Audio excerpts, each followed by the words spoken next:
이 사무엘상 1절에서 3장까지는 사무엘 개인의 이야기입니다. 사무엘이 어떻게 태어났고 또 어떻게 실로에 있는 성소에 봉사하게 되었는지를 보여줍니다. 그런가 하면 이제 4장부터는 그 장면이 싹 바뀌고 분위기가 완전히 바뀝니다. 4장부터는 이스라엘 민족 전체의 이야기가 그려지기 시작합니다. 그 내용이 참 이스라엘이 하나님을 잘 믿고 잘 살았더라, 하나님께서 복을 많이 주셨더라, 그렇게 시작하면 참 좋은데 그 첫 이야기가 블레셋과의 전쟁에서 졌더라, 그리고 하나님의 언약궤, 여호와의 언약궤도 빼앗겼더라, 이렇게 이야기를 시작합니다. 참 불행한 이야기예요. 멋진 주인공이 1장에서 3장까지 딱 등장을 했습니다. 그리고 이제 전쟁에서 맹활약해야 되는데 그 주인공은 오고 간 데 없고 비참하게 져버린 이스라엘의 모습만 그려지고 있습니다. 왜일까요? 이 훌륭한 영웅이 나타났는데 이스라엘은 왜 전쟁에서 진 것일까요? 우리는 그 왜에 대해서 한번 집중해 볼 필요가 있죠. 다시 한번 오늘 우리 본문 내용을 자세히 한번 봅시다. 자, 블레셋이 이스라엘을 치려고 아벡이라는 곳에 진을 쳤습니다. 이에 맞서서 이스라엘은 에벤에셀, 도움의 돌이라는 지명을 가진 에벤에셀에 진을 쳤습니다. 그리고 이제 1차 전투가 붙었습니다. 그런데 재밌는 것은요, 블레셋과 이스라엘의 전쟁이 이번이 처음이 아니라는 말입니다. 그리고 마지막도 아닙니다. 이미 300년 전부터 이스라엘과 블레셋은 앙숙이 되어서 서로 전쟁이 끊이지 않았습니다. 300년 전에 최초로 블레셋과 이스라엘이 벌였던 전쟁에서 세 번째 사사인 삼갈이 소모는 막대기 하나를 가지고 600명의 블레셋 사람을 죽여버렸습니다. 그리고 10번째 사사인 삼손이 블레셋과의 전투에서 나귀의 턱뼈 하나를 가지고 1000명을 죽였습니다. 그리고 사사가 없을 때 벌어졌던 전쟁에서는 블레셋에 이스라엘이 압제를 당하고 지고, 사사가 일어나면 다시 전쟁에서 승리하고, 이런 패턴이 계속해서 반복되어져 왔습니다. 이번 전투는 어떻습니까? 이번 전투는 어때요? 사사가 없습니다. 사사가 없어요.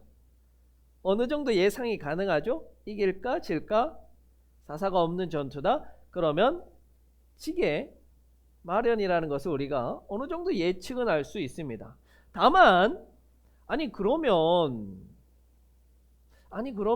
도대체 왜 이스라엘은 사사는 한 명뿐인데 그 한 명 때문에 전쟁에서 이기기도 하고 지기도 하는가? 도대체 왜 이렇게 블레셋이라는 족속은 강하여서 이스라엘이 사사가 없으면 도무지 이기지 못하는가? 이 블레셋이라는 민족은요, 본래 가나안 땅의 원주민이 아닙니다. 그래서 가나안의 6 원주민 혹은 7 원주민의 그 명단에 들어가 있지 않아요. 이 블레셋이라는 족속은요, 원래 지중해에 있는 크레테라는 섬에서 이주해 온 해양민족입니다. 해양민족, 바다민족이에요. 그런데 이 바다민족이 가나안 땅에 정착해서 어떻게 이렇게 센 힘을 가질 수 있게 되었느냐?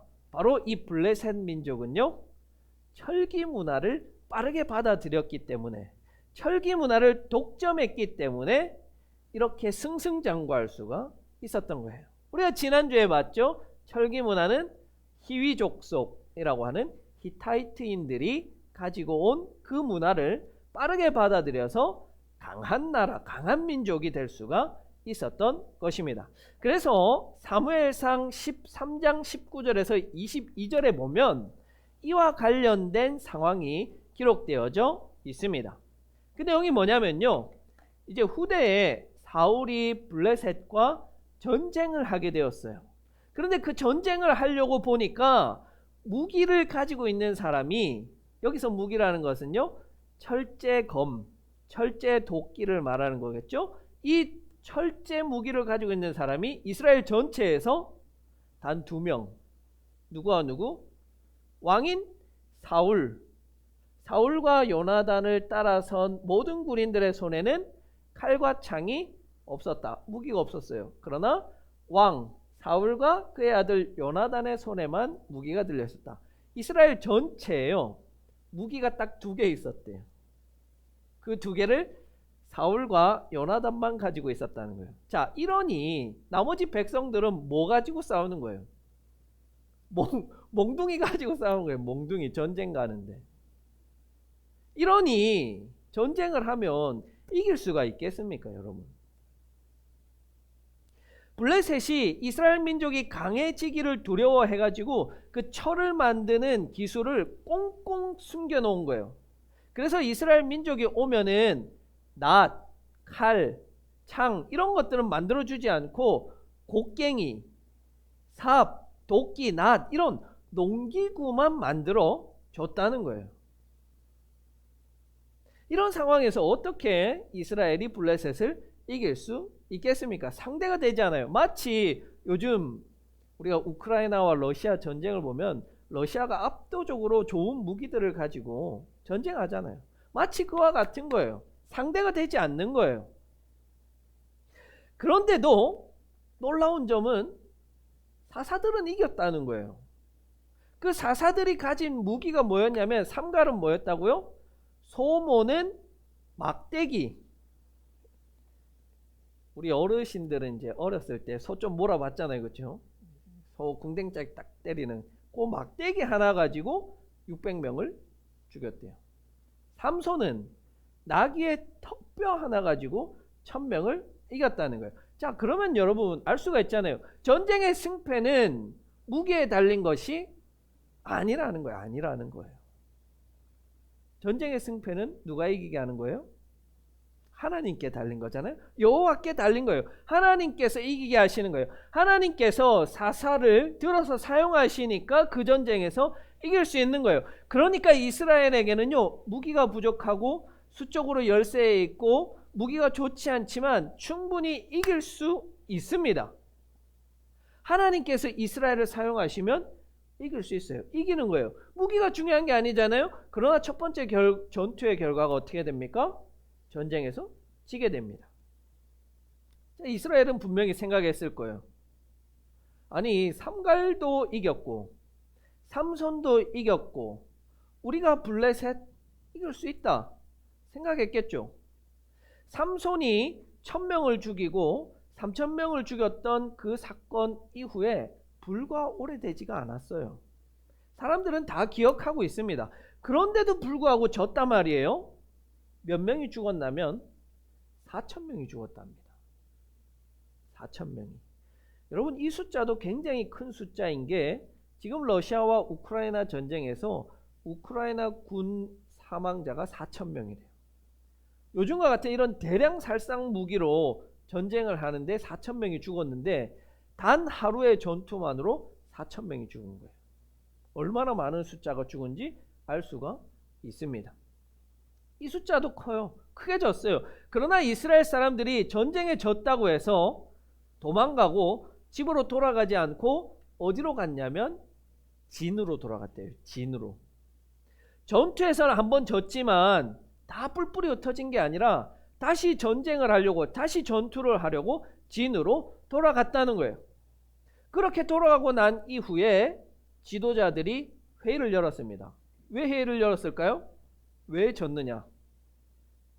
우리가 진 이유가 뭘까? 어떻게 하면 이길 수 있을까? 회의를 해야겠죠. 그리고 내린 결론이 뭐냐면 언약궤를 가지고 와야겠다.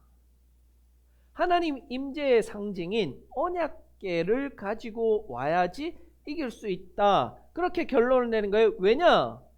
예전에 그랬거든요. 언제? 출애굽해서 가나안을 점령할 때 가나안에서 가장 큰 성읍이 여리고입니다. 여리고를 점령할 때 어떻게 했어요? 언약궤를 가장 앞에 세우고 7바퀴 돌았잖아요. 그러니까 여리고가 무너졌습니다. 기억해낸 거예요. 언약궤다. 그래서 사람들을 실로, 성소가 있는 실로로 보내서 언약궤를 메어 오게 합니다. 그리고 다시 전쟁을 벌였지만 이번에도 또 접니다. 그런데 이번 전쟁에서는요, 10절에 보니까 몇 명이 죽었냐면 3만 명이 죽었답니다. 3만 명. 우리는 3만 명 그러면 사실 크게 이렇게 와닿지가 않잖아요. 그렇죠? 이 북삼읍 전체 인구가 한 3만 명 정도 됩니다. 그리고 이스라엘 12지파의 평균적인 한 지파의 숫자가 남자 어른이 3만 명입니다. 한 지파가 없어져 버린 숫자인 거예요. 아주 크게 대패를 한 거예요. 더군다나 하나님 임재의 상징인 언약궤까지 빼앗겨 버렸어요. 언약궤를 지키던 엘리의 두 제사장, 그 두 아들이 죽어버렸습니다. 완벽한 패배예요. 지도자들의 생각이 틀린 거죠. 그들이 첫 번째 전투를 하고 내린 그 결론, 그에 대한 해답이 틀린 거예요. 여러분, 이 이스라엘에게 이 전쟁은요, 시작부터가 잘못되었어요. 시작부터가 틀린 전쟁을 했다는 거예요. 세 가지 이유가 있는데요. 첫 번째는 이스라엘이 그러면 이 전쟁에서 무엇을 잘못했느냐? 하나님께 묻지를 않았어요. 성경에서는요, 전쟁을 하면 하나님의 백성들은 무조건 하나님께 묻게 되어 있어요. 하나님, 이 전쟁을 할까요 말까요? 해라. 하지 마라. 성경에서 그렇게 신앙이 잘못된 사람, 신앙이 타락한 사람으로 기록되어져 있는 사울조차도요, 블레셋과 전쟁할 때 하나님께 물었어요. 하나님께 물으려고 했는데 제사장이 늦게 오는 거예요. 그러니까 자기가 제사를 해서라도 하나님께 물었어요. 그렇게 하나님께 묻는 게 중요한 거예요. 그런데 이스라엘은 지금 전쟁을 앞두고 하나님께 묻지 않았던 거예요. 그리고 전쟁에서 패배했어요. 패배하고 난 다음에 하나님께 물어도 되잖아요. 하나님 도대체 왜 졌습니까? 묻지 않아요. 그리고 자기 소견에 옳은 대로 결론을 내리죠. 언약궤를 가지고 와야겠다. 나머지 두 가지 이유가 결정적인 이유인데, 두 번째 이스라엘이 이 전쟁에서 잘못된 것은 하나님을 전쟁에 이용하려고 했다는 거예요. 그래서 이 에벤에셀에서 실로까지가 34km가 떨어져 있습니다. 성인 남성이 하루 종일 뛰어가야 한 번 가고 가지고 오는데 이틀이 걸리는 거예요. 이 이틀의 시간을 거쳐서 언약궤를 메어 옵니다. 그리고 세 번째는 그에 대해서 그 실로를 지켰던, 언약궤를 지켰던 대제사장이 그것을 말리지 않았고, 대제사장의 두 아들 홈니와 비나스도 같이 언약궤와 함께 전장으로 왔다는 거예요. 바른 판단을 내리지 못한 거예요. 누가? 종교 지도자가.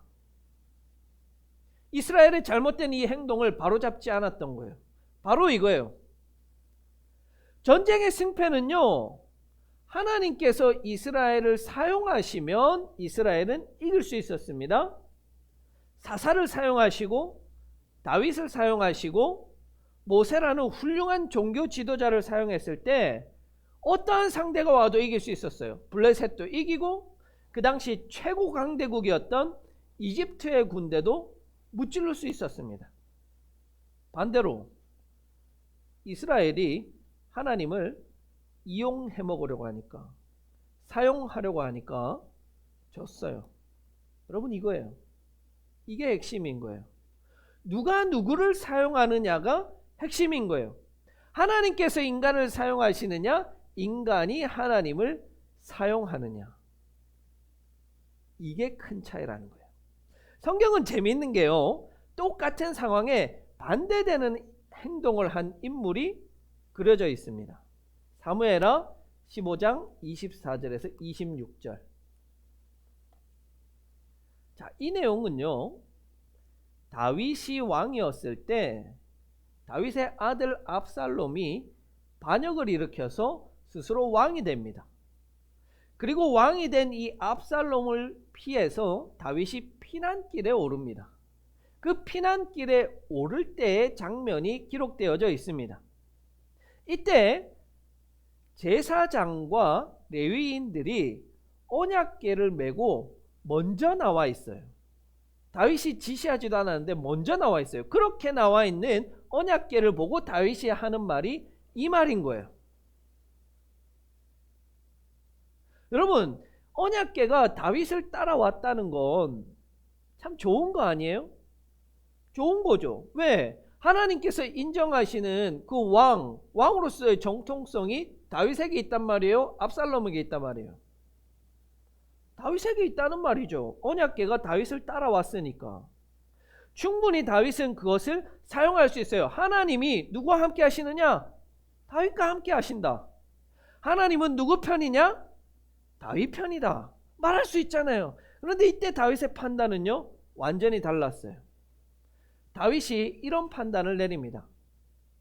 그 언약궤를 메고 온 레위인과 제사장에게 다시 성전으로 돌아가십시오. 하나님의 궤를 도성 안으로 옮겨가십시오. 내가 주님께 은혜를 입었다면 주님께서 나를 다시 돌아오게 하실 것이고, 만약에 내가 그렇지 못하더라도 주님의 뜻이 이루어지길 원합니다. 여러분, 너무 탁월하지 않아요? 이 다윗의 신앙이? 이스라엘은요, 지금 블레셋과 전쟁을 앞둔 이스라엘은요, 하나님을 자신의 전쟁의 도구로 이용하고 있어요. 하나님을 이용해요. 그런데 여러분, 하나님이 이용당해 줍니까? 하나님이 그렇게 얕은 얄팍한 술수에 당해줘요? 아니에요. 절대적인 주권을 계신 그 하나님께서 어떻게 인간의 그 얄팍한 술수에 당할 수 있어요? 없어요. 다윗은 도망치는데요, 제사장들이 언약궤를 먼저 메고 나왔어요. 그것을 보고 돌려보냅니다. 그리고 고백하잖아요. 뭘? 하나님의 뜻이 이루어지길 원합니다. 여기서 이스라엘 지도자들이 어떤 잘못된 판단을 내렸는지 우리가 보게 됩니다. 하나님께서 우리를 사용하실 때 우리는요, 승리할 수 있어요. 이깁니다. 어떠한 문제와 적들이 내 앞에 오더라도요, 무섭지 않습니다. 물러나지 않습니다. 심지어는요, 패배해도 괜찮아요. 저도 괜찮다는 거예요. 그것을 믿고 고백하는 사람의 신앙이 진짜 백이에요. 진짜예요. 반대로 내가 하나님을 이용하려고 하면요, 100이면 100 실패해요. 설령 내가 하나님을 이용해가지고 전쟁에서 이겼다 하더라도, 내 삶이 승승장구하더라도 그것은 실패예요. 궁극적으로 그것은요, 저주예요. 내가 부자 되기 위해서 하나님을 이용했고, 내 사업이 잘 되기 위해서 하나님을 이용했고, 내가 공부를 잘하기 위해서 하나님을 이용했어요. 그런데 잘 됐어. 부자가 됐어. 사업이 잘 됐어. 문제가 다 해결됐어. 여러분, 그래도 그게 좋은 게 아니라고요. 좋은 게 아니에요. 잘 된 게 아니라고요. 성공한 게 아니라는 거예요. 여러분, 예수 믿는 게요, 이런 거예요. 그래서 이게 미치겠다는 거예요. 그래서 이게 어렵다는 거예요. 예수 믿는 게. 왜냐면요, 다른 종교는요, 신을 이용하는 게 맞아요. 신을 이용하는 게 맞아요. 그렇게 하는 게 맞아요. 요즘은 많이 없어졌는데요, 제가 수능을 칠 때만 해도 수능 당일 날에 이제 엄마들이 수능을 치는 그 아들을 이제 시험장에 차로 데려다 주고 집으로 갑니까? 아니죠. 어디로 가요? 절로 가야죠. 팔공산 가야죠. 갓바위 가야죠. 동화사 가야 되는 거예요. 가가지고 아들이 시험 치는 그 시간 내내 기도하는 거예요. 8시간 동안. 모르겠어요. 8시간 동안 도대체 무슨 말을 그렇게 할 수 있는지. 잘 치게 해주세요. 잘 치게 해주세요. 이렇게 하는지 뭐 잘은 모르겠지만 8시간 동안 하는 거예요. 그게 틀린 거예요? 아니요. 그게 맞는 거예요. 그렇게 하는 게 맞아요. 신을 이용하는 거예요. 신의 힘이라도 한번 빌려봐야죠. 그런데 우리는 아니에요. 우리는 아니라고요. 그래서 저는요, 청소년 사역을 12년 했는데요. 12년 동안 단 한 번도요, 수능 기도회를 해본 적이 없어요. 수능 당일날 학부모를 위한 기도회를 해본 적이 없어요. 그딴 거 안 했어요. 왜요? 지 자식을 위해서 하나님을 이용하지 말라는 거예요. 수능 치기 전날까지 열심히 기도하고 수능 날에는 하나님께 맡겨드려야지. 그게 올바르게 된 거 아니에요? 그 전까지는 하나님 앞에 코빼기도 보이지 않다가 수능 날만 되면 하나님 우리 아들 좀 수능 잘 치게 해주세요. 하나님이 거기에 넘어가요? 하나님 그거 들어줘야 돼요? 어떻게 그런 얄팍한 것으로 하나님을 속여요? 어디 세상 만물을 창조하신 그 창조주의 그 모든 섭리를 가지고 계신 그분을 속이려 해요? 하나님을 이용하겠다라고 여기는 것은요, 하나님을 바보로 하는 거예요. 내가 속일 수 있다라고 생각하는 거예요. 오늘 본문 한번 보세요. 오늘 본문에는요, 아주 재밌는 표현이 나와요. 물론 여러분들은 항상 재미없으시겠지만 저는 너무 재밌는 표현인데 여러분들도 좀 재밌기를 원해요. 4장 3절 끝부분을 한번 봅시다. 4장 3절. 4장 3절 마지막 부분에 어떻게 되어져 있냐면 이런 표현이 나와요. 실로에 가서 주님의 언약궤를 우리에게로 모셔다가 우리 가운데 있게 하여 우리를 원수의 손에서 구하여 주시도록 하자. 여러분 이 뉘앙스가 이해가 되세요? 구하여 주시도록 하자. 누가? 하나님이 우리를 구하여 주시도록 하자. 개역 개정에는요 이렇게 번역했어요. 그것으로 우리를 원수들의 손에서 구원하게 하자. 구원하게 하자.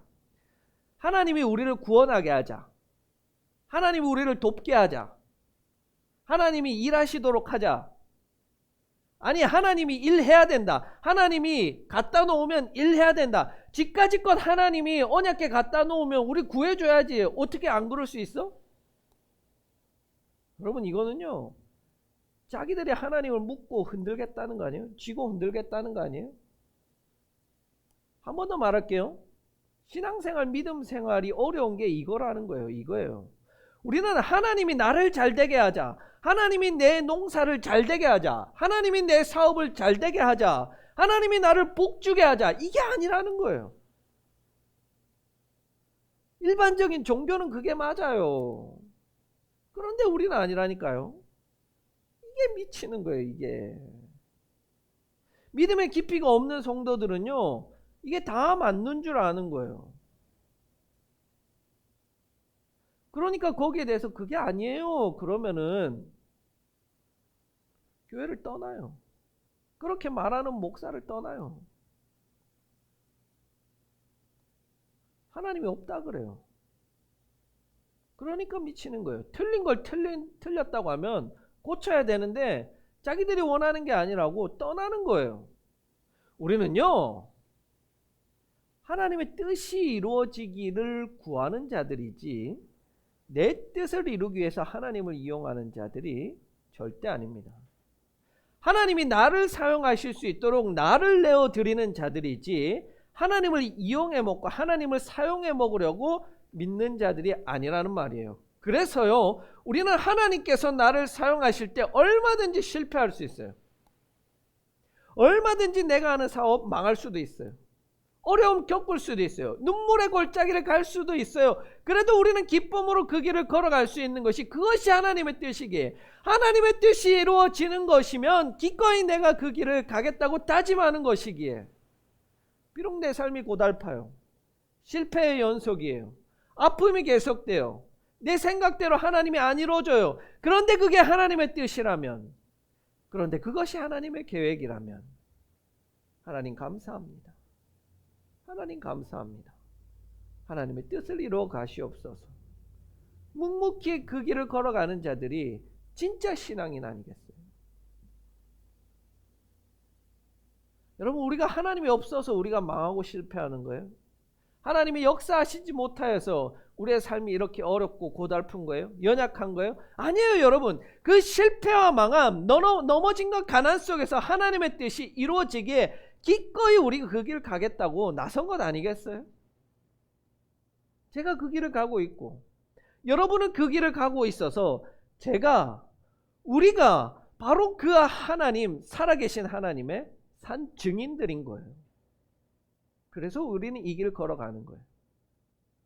그때 여러분, 세상 사람도 우리의 실패를 보면서 비웃을 거예요. 조롱할 거예요. 야, 너 하나님 믿는다면서. 야, 하나님이 있다면서. 하나님이 세상을 창조했다면서. 우리 그들의 비웃음과 조롱 앞에서도요, 여러분 당당할 수 있어요? 당당할 수 있습니까? 우리가 그렇게 그들 앞에서 당당할 수 있는 것, 세상 앞에서 당당할 수 있는 것은 내가 하나님을 이용하려는 것이 아니라 하나님께서 나를 들어서 사용하실 때, 그때만 우리가 세상 앞에 당당할 수 있다는 것을 잊지 않기를 바랍니다. 여러분, 하나님을 이용하지 마시고, 하나님을 이용하려고 하지 말고 자신을 하나님께 내어드립시다. 자신을 하나님께 내어드립시다. 하나님께서 하셔야 돼요. 하나님께서 나를 이용하셔야 돼요. 그것이 실패 속에서도 성공하는 비결이고, 망함 속에서도 승리하는 비결이고, 부족함과 연약함 속에서도 강함이 되는 비결이에요. 그것이 바울이 걸어간 길이고, 예수 그리스도가 걸어간 길이고, 순교자들이 걸어간 발걸음인 것입니다. 여러분은 그 하나님을 믿으십니까? 여러분, 그 하나님께 여러분의 인생을 한번 걸어보시겠습니까? 여러분의 인생 실패해도 괜찮습니까? 아프고 힘들어도, 좁은 길인데도, 험한 길인데도 여러분 그 길 걸어가시겠습니까? 그럼에도 불구하고 그 길을 걸어가겠다는 여러분을 하나님께서 사용하실 것입니다. 크게 사용하실 것입니다. 우리를 통해서 하나님의 뜻이 이루어지기를 간절히 기원합니다. 그렇다면 내가 하나님을 이용하고 기만하고 사용할 것이 아니라 나를 하나님께 드리십시오. 하나님께서 나를 사용하시도록, 하나님께서 우리를 사용하시도록 나의 시간, 노력, 헌신을 아끼지 말고 드리십시오. 그럴 때 우리는 영적 전쟁에서, 나를 넘어뜨리려고 하는 그 악한 것들과의 전쟁에서 진짜 승리자, 진정한 이김을 맛보게 될 것입니다.